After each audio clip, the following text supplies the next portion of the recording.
여러분, 초대교회 성령 받은 공동체로 세워진 후에 그 안에 여러 가지 헌신의 모습들과 아름다운 열매들이 있었던 것을 우리가 봅니다. 그러나 그 안에서 아름다운 헌신의 열매뿐만 아니라 때로는 하나님의 성령을 근심하게 하는 마음 아픈 일도 있었습니다. 초대교회가 절대로 그 자체로 완전한 공동체가 아니었습니다. 겉으로 보기에는 비슷한 행동인 것 같은데, 그러나 전혀 다른 동기로, 전혀 다른 결과로 나타나는 일들도 우리가 확인할 수 있습니다. 그 중에 한 모습이 우리는 바나바의 모습과 아나니아 삽비라 내외의 모습을 비교해서 볼 수 있죠. 자, 여러분, 우리가 지난 시간에 바나바의 모습을 좀 살펴보았습니다. 그는 성령 받은 은혜로 자기 자신을 부인하고 자기의 것을 자기의 것이라 여기지 않고 자기의 밭을 팔아 그것을 교회 앞에 드리고 성도들의 필요를 위하여 나누게 하였습니다. 그는 복음의 은혜 안에서 나눔의 삶을 실천했고 그 나눔의 태도로 말미암아 그는 사울과 같이 박해하던 사람까지도 품어 안는 그런 모습을 보여주었고, 나눔과 하나됨이 서로 동떨어진 것이 아니요 은혜 받은 자의 삶 속에서 함께 나타나는 같은 모습이라는 사실을 우리는 그의 삶을 통해 확인할 수 있었습니다. 그렇게 나눔과 하나됨의 삶을 실천하는 바로 그 사람을 하나님께서는 바울과 함께 세우셔서 안디옥 교회에 파송을 받아 하나님의 나라를 증거하는 최초의 이방인 선교사로 보내심을 받는 삶을 그에게 허락하셨습니다. 그렇습니다.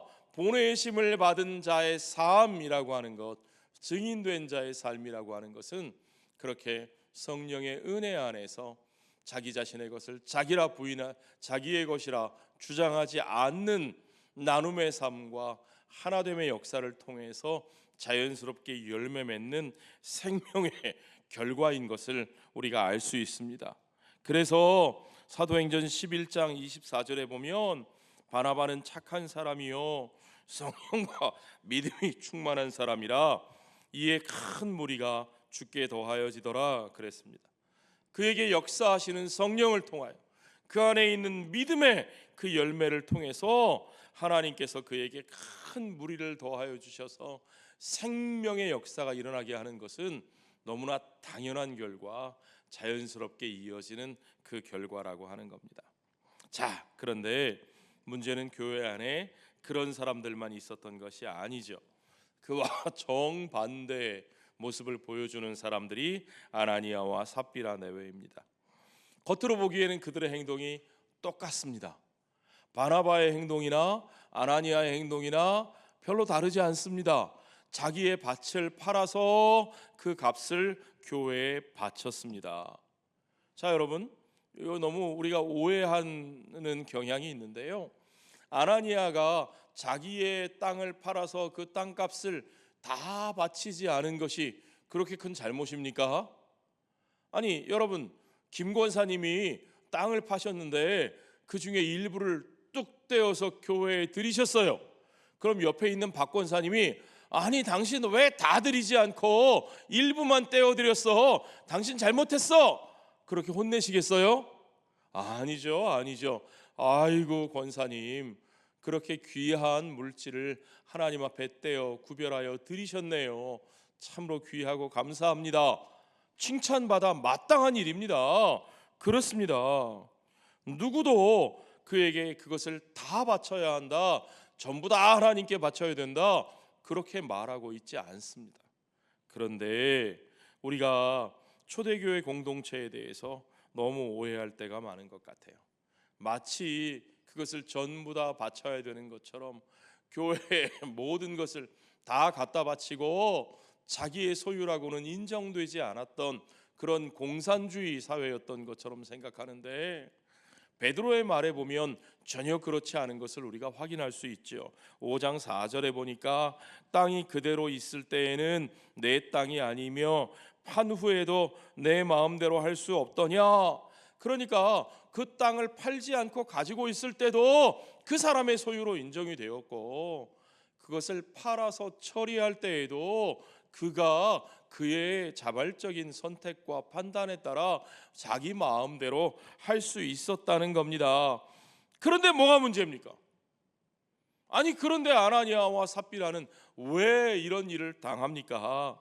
베드로의 워딩을 그대로 옮기면 그들은 성령을 속이고 주의 영을 시험하다가 부부가 모두 죽고 말았다는 겁니다. 무슨 말입니까? 그들은 은혜 받지 않았는데 은혜 받은 척하고 싶었습니다. 자, 여러분, 초대교회는 결코 사유재산을 부정하지 않았습니다. 누가 억지로 다 내야 된다고 강요하지도 않았습니다. 그러나 그 안에 은혜 받은 자의 삶은, 은혜 받은 사람들의 삶은 자발적으로 자신의 삶과 그 모든 소유를 나누어서 서로의 필요를 돌보고 네 것과 내 것 없이 그들과 하나 되는 삶을 이루게 되었습니다. 그런 사람들이 그들 안에 있었습니다. 그것이 바나바와 같은 사람이죠. 그 바나바가 원래는 요셉이라는 이름을 가지고 있는 저 키프로스 섬에서 살고 있던 구브로 섬의 이민자 디아스포라 유대인이었는데, 그가 이렇게 오순절에 함께 은혜를 받고 성령을 받고 나니까 이제 그들과 함께하는 성도들의 삶을 돌보게 되고 그들의 필요를 위해서 헌신하게 되어서 자기의 재산, 자신의 땅을 팔아서 교회 앞에 드리고 성도들을 돌보는 일에 그것들을 사용했다는 겁니다. 그러니까 사람들이 이 요셉이라고 하는 사람을 부르기를, 이야, 저 사람 참 위로해 주는 사람, 저 사람 섬기는 사람. 그래서 사도들이 그에게 별명을 붙여줬다는 거죠. 뭐라고요? 바나바, 바나바, 위로의 아들이라고 별명을 붙여주었습니다. 아마 바나바가 그렇게 인정받고 그렇게 칭찬받는 것이 아나니아와 삽비라의 눈에 들어왔을 겁니다. 자기들도 칭찬받고 자기들도 인정받고 싶었던 것 같습니다.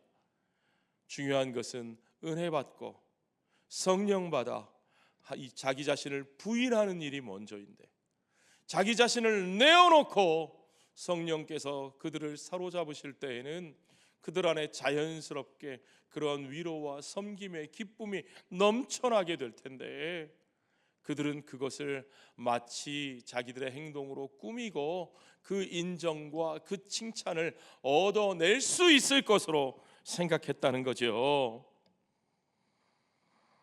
그래서 이제 그들은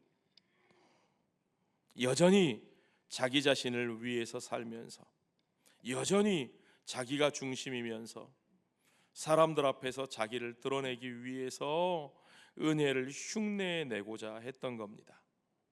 여러분, 그런데 문제는 그것이 가능합니까? 우리는 하나님 앞에서 사는 사람들입니다. 그렇죠? 하나님 앞에서 사는 사람들이 하나님 앞에서 은혜 받지 못했으면서 은혜 받은 척하면서 사는 것이 가능합니까?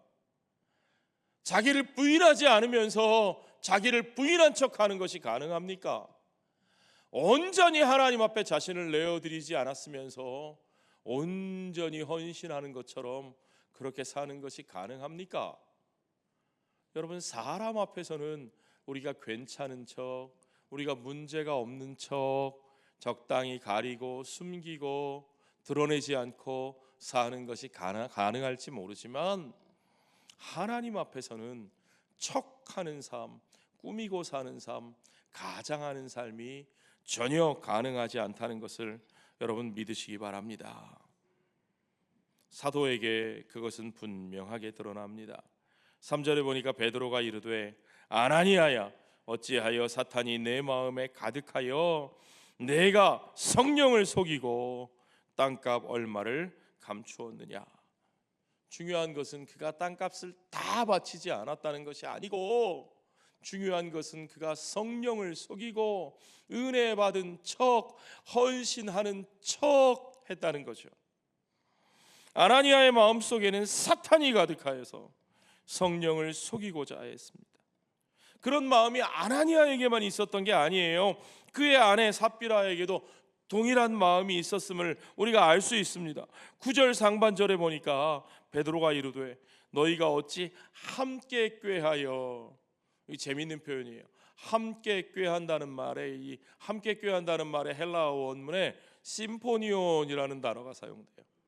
이 심포니온이 뭐예요? 우리 관현악단석인데, 심포니 오케스트라, 여러 악기, 서로 다른 소리를 가진 여러 악기가 함께 합주하여 연주하는 음악이 심포니 오케스트라잖아요. 그 심포니의 어원이 되는 말이 심포니온입니다. 그렇게 서로 합쳐서 함께 부부가 합력하는 건 좋은데, 부부가 좋은 일에 하나 되는 것이 아니고, 하나님의 뜻에 하나 되는 것이 아니고, 하나님을 속이는 일에, 성령을 회방하는 일에 부부가 하나 되었다는 거죠. 어찌 함께 꾀하여 주의 영을 시험하려 드느냐.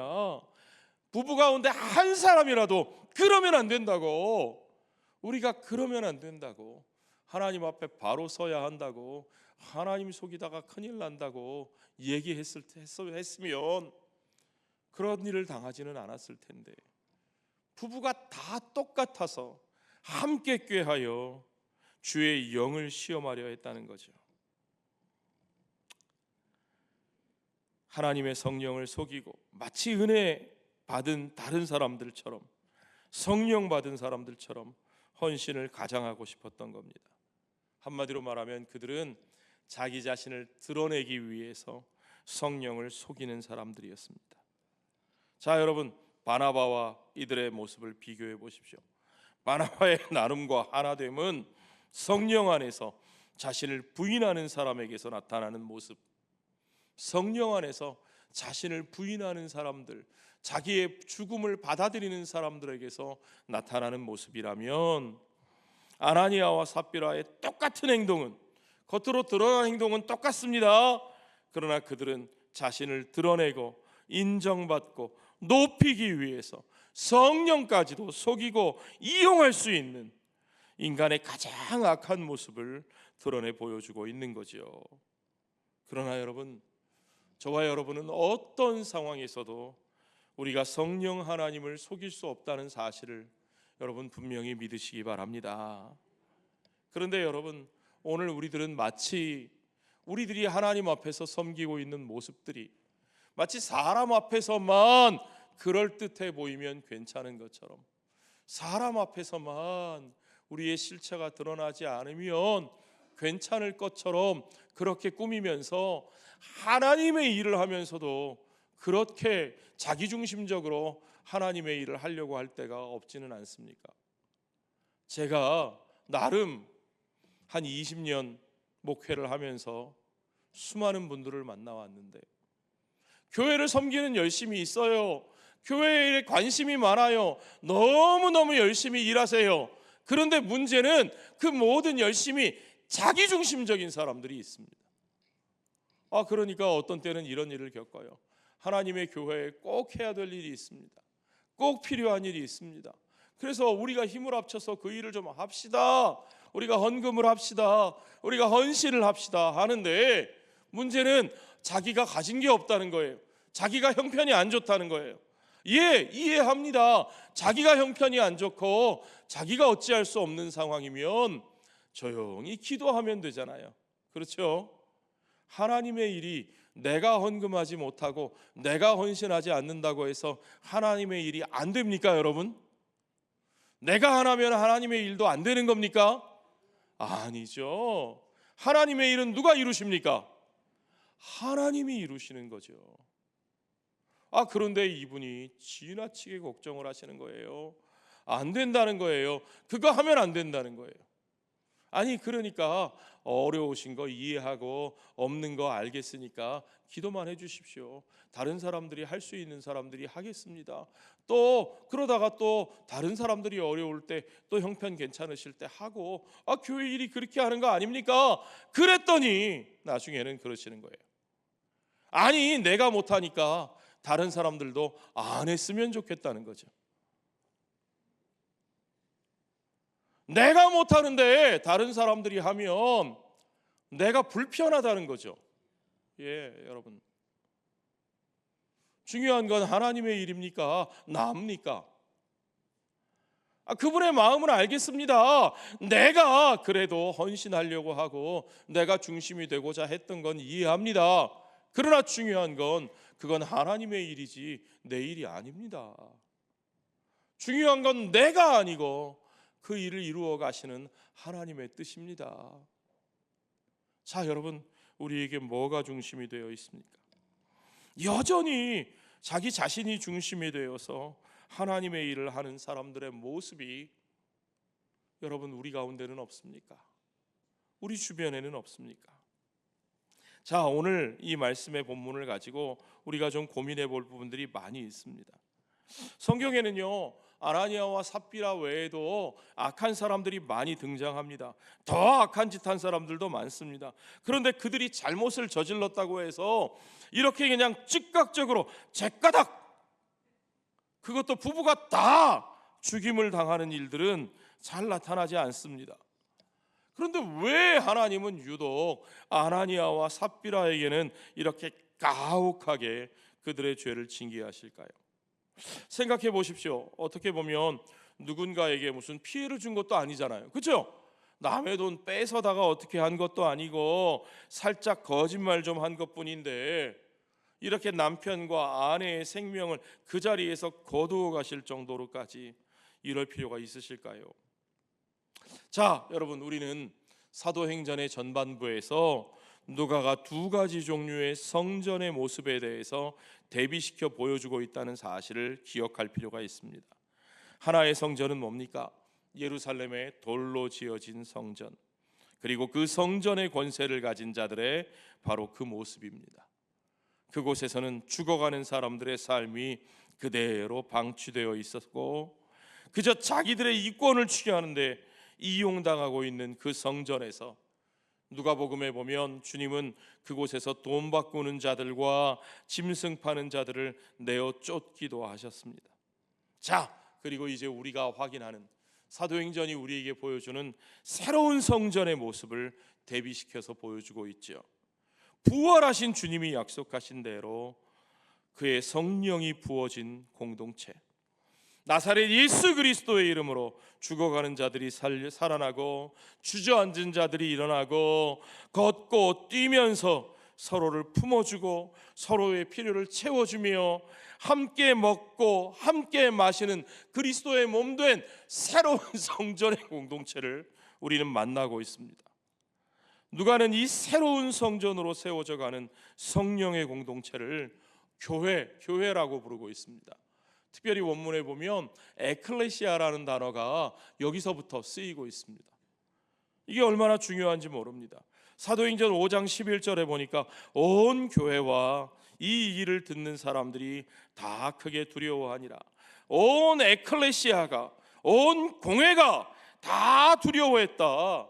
예, 에클레시아라는 말은요, 원래 그리스 시민사회의 공회 또는 민회를 일컫는 말입니다. 자, 그러니까 교회 공동체가 무슨 시민 공동체의 민회 역할을 했겠습니까? 그렇지 않은데 에클레시아라는 이름을 쓰는 이유는 교회 공동체가 이미 하나의 공적 집단으로서 책임을 가진 하나님 나라의 통치 체계로서 언급되고 있는 거죠. 그래서 여러분, 하나님의 공회, 공교회는 함부로 업신여길 수 없는 최고의 권위와 거룩성, 순결함이 있다는 사실을 여러분 아셔야 합니다. 사도는 초대교회 성도들이 그것을 지키기 위해 얼마나 힘쓰고 애썼는지를 우리에게 보여주고 있는 겁니다.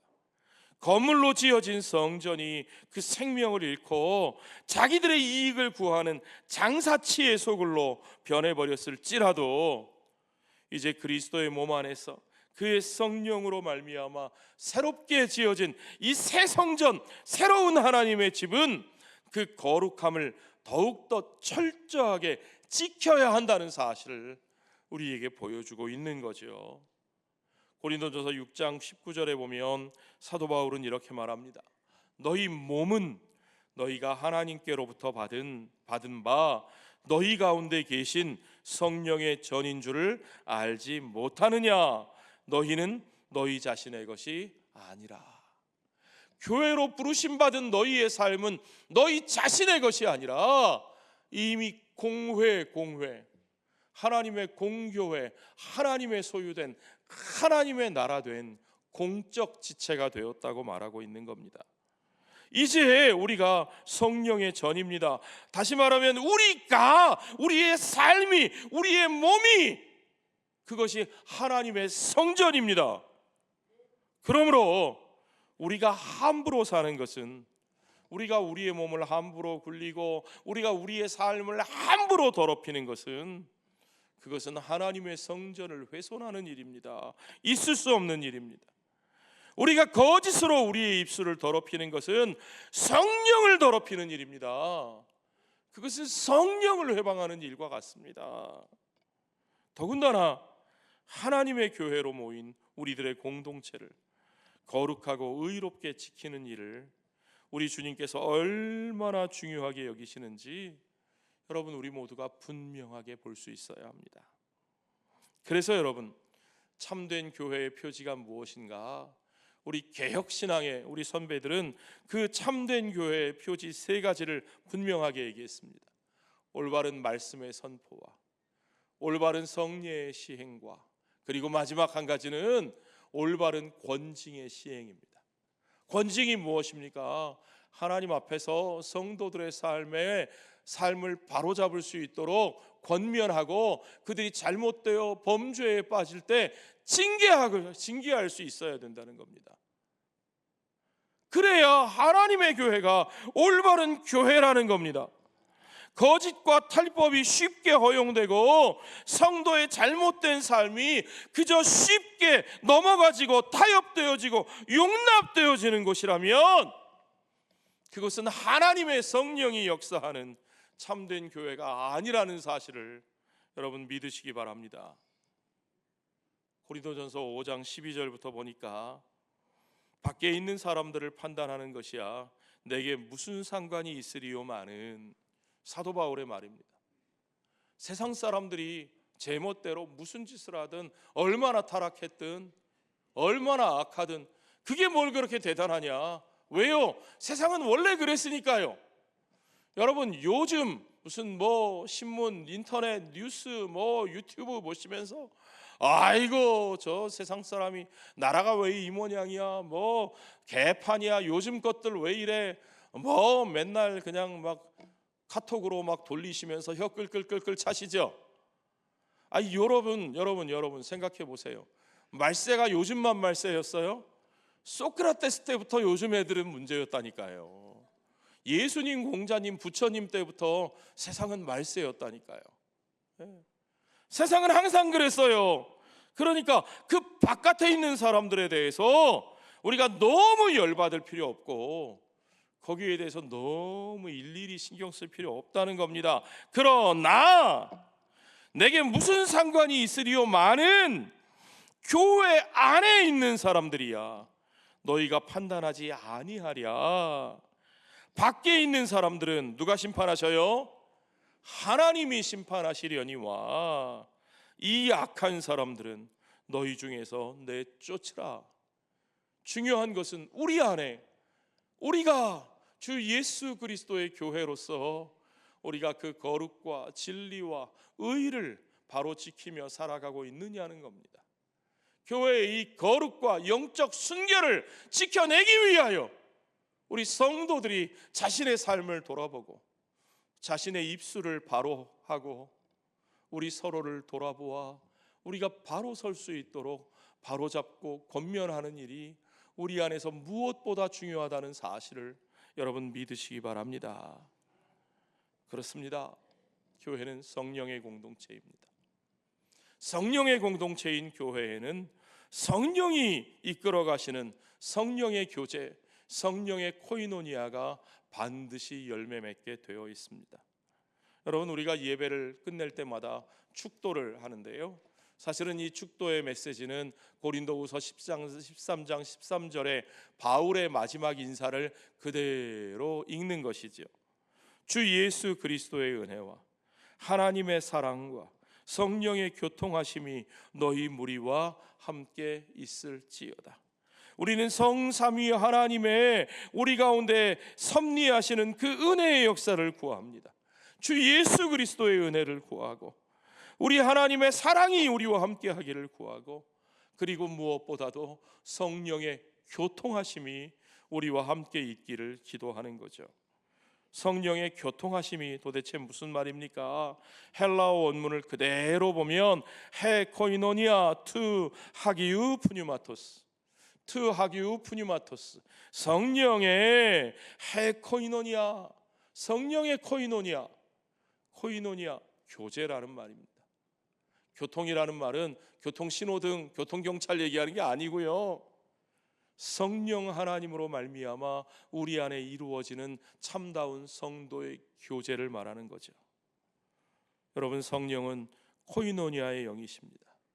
성령은 우리를 교제케 하시는 영이십니다. 그러므로 우리가 소유를 함께 나누는 실천도 오직 성령의 코이노니아, 성령의 교제케 하심 안에서 이루어질 수 있는 겁니다. 그러니까 여러분, 더 중요한 것은 뭐냐 하면 그 교제가 이루어지기 위해서 우리의 마음을 열고 우리의 삶을 솔직하게 나누는 겁니다. 여러분, 우리 목장 모임 하시면 매번 모임 때마다 마음 열기를 먼저 하죠. 아니, 기도부터 하고, 아니, 성경부터 읽어야 될 것 같은데 웬 마음 열기? 우리가 마음을 여는 게 중요합니다. 우리가 서로 마음을 닫고 숨기고 삶을 감추고 있으면 안 되는 거거든요. 성령께서 우리 안에 역사하시고 성령 안에 참된 교제를 나누기 위해서 우리의 마음을 열고 서로의 삶을 열고 서로의 삶을 정직하게 드러내는 겁니다. 여러분, 그냥 괜찮은 척, 문제 없는 척, 내가 은혜 받은 척 적당히 넘어가면, 적당히 감추고 넘어가면 우리 안에 진정한 코이노니아가 이루어지지 않습니다. 우리의 마음을 나누고 우리의 연약함을 드러내고 아픔과 소망을 나누는, 성령 안에서 정직하게 우리의 삶을 나누는 공동체를 만드는 것이, 그것이 성령이 이루시는 참된 코이노니아, 참된 교제의 모습인 것을 여러분 믿으시기 바랍니다. 거기서 중요한 것이 바로 정직함과 진실함입니다. 성령 안에서, 하나님 앞에서 있으면 있는 대로, 없으면 없는 대로, 강하면 강한 대로, 약하면 약한 대로, 기쁘면 기쁜 대로, 슬프면 슬픈 대로 정직하고 진실하게 내 모습을 드러내고 내 모습을 성도들과 나누며 성령께 내어드리며, 그로 말미암아 성령께서 내 삶을 받으시고 성령께서 내 삶을 빚어가시게 하는 진정한 영적 교제의 아름다운 모습이 저와 여러분 간에 일어나야 할 줄로 믿습니다. 그런 자기 개방 없이, 그런 진실함 없이 그냥 형식적으로 성경 말씀 나누고 물질 나누고 그런다고 해서 진짜 교회 공동체가 세워지지 못한다는 것을 우리가 알아야죠. 아나니아와 삽비라의 죄는 단순히 물질에 대한 죄악뿐만이 아닙니다. 그들은 교만의 죄를 가지고 있었습니다. 그들은 아마도 사도들의 발 앞에 자기들의 땅값 일부를 갖다 바치면서 우리가 이 정도 바치면 우리가 저들의 머리 꼭대기 위에 앉을 수 있을 거야, 우리가 저들을 움직일 수 있을 거야, 우리가 저들을 마음대로 조종할 수 있을 거야 생각했을 겁니다. 그러나 성령께서는 그들의 그러한 꾀를 단번에 물리치셔서 하나님의 교회가 그러한 거짓에, 그러한 물질에 움직이지 않도록, 노란하지 않도록 그들의 무릎을 치시고 그들을 그대로 땅바닥에 엎드러지게 하셔서 모든 교회가 두려워하며 하나님 앞에 겸손한 삶을 배우게 하신 것을 여러분 믿으시기 바랍니다. 여러분, 우리가 물질을 드리는 것은 단순히 돈을 드리는 것이 아닙니다. 그것은 내 자신을 하나님께 드렸음을 확인하는 것이고, 내 자신이 하나님의 소유인 것을 인정하는 것이고, 주님의 손에 내 삶을 내어 맡기는 믿음의 고백이고, 이제는 주님께서 내 삶을 주님의 뜻대로 빚어 가시도록 주님께 온전히 내어 맡기는 헌신이고 고백인 것을 믿으시기 바랍니다. 자, 이제 이 엄청난 사건을 통해서 한나절에 남편과 아내가 다 죽어 땅에 묻혀버리는 이 사건을 통해서 성경에 보니까 5절에도 다 크게 두려워하더라, 듣는 사람이 다 크게 두려워하더라, 11절에도 온 교회와 이 일을 듣는 사람들이 다 크게 두려워하더라 그랬습니다. 여러분, 오늘 저와 여러분의 삶에도 이 초대교회 공동체들, 그들의 모습에서처럼 크게 두려워하는 두려움이 있어야 할 줄로 저는 감히 말씀드립니다. 마치 하나님을 속일 수 있을 것처럼 은혜 받은 척, 헌신하는 척 살아가고 있는 우리들의 모습을 우리가 돌아보아야 합니다. 그리고 두려워하는 마음이 있어야 합니다. 그래도 괜찮은 것처럼 그저 사람 앞에서만 인정받고 그냥 드러나지 않으면 괜찮을 것처럼 살아가고 있는 우리들의 모습을 이제는 정말 두려워해야 됩니다. 그렇게 계속 살아갈 수 없습니다. 여러분, 우리가 정말 하나님을 믿는 사람이라면, 우리가 정말 예수 믿는 사람이라면, 우리가 정말 은혜 받은 사람이라면 그렇게 척하는 삶을 그저 편안히 계속 이어가도록 우리 하나님이 내버려 두지 않으시는 것을 믿으시기 바랍니다. 오직 은혜 받은 자녀는 하나님 앞에서 삽니다. 하나님 앞에 있는 사람에게는 큰 두려움, 경건한 두려움으로 자신을 돌아보는 모습이 나타납니다. 누구도 하나님을 속일 수 없습니다. 하나님 앞에서 우리 자신을 정직하게 돌아보시기 바랍니다.